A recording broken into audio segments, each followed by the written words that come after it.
দাইরেরচর বাজারে গিয়েছিলাম সকাল সকাল মাছ কেনার জন্য।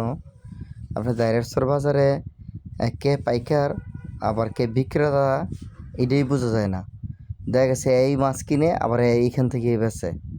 তো মাছ মোটামুটি কিছু কিনলাম, তো অনেকক্ষণ ছিলাম দাইরেরচর বাজারে। এখানে কিন্তু গায়ের মাছও পাওয়া যায়, ওই যে চলদা গাই দিয়ে যে ধরে এই মাছও পাওয়া যায়। আসলে একটু বুঝে শুনে মাছ নিবেন, মাছ দিবেন। আবার দেখা গেছে ওই যে ফার্মের মাছ ইয়া করে না, আর দেশীয় শিঙের সাথে অনেক সময় মিক্স টিক্স কইরা বিক্রি করে ফেলে, কিন্তু সবাই বেছে না।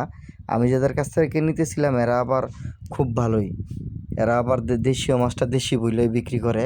এই দুইজন লোক সবসময়ই আমি মাছ আনি এদের কাছ থেকে।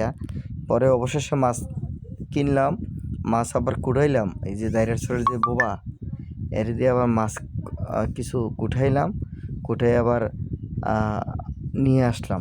এও আবার লোক হিসাবে মোটামুটি ভালো, সে আবার আদার্স কাজগুলোও জানে, যেমন কষাইগিরি, মাছ কাটা এবং অন্য অন্য কাজগুলোও জানে। কিন্তু আবার আমার সাথে তার খুব ভালো সম্পর্ক, কারণ আমি যেই সাইজ বলি ওই সাইজেই সে কাইটা দেয়।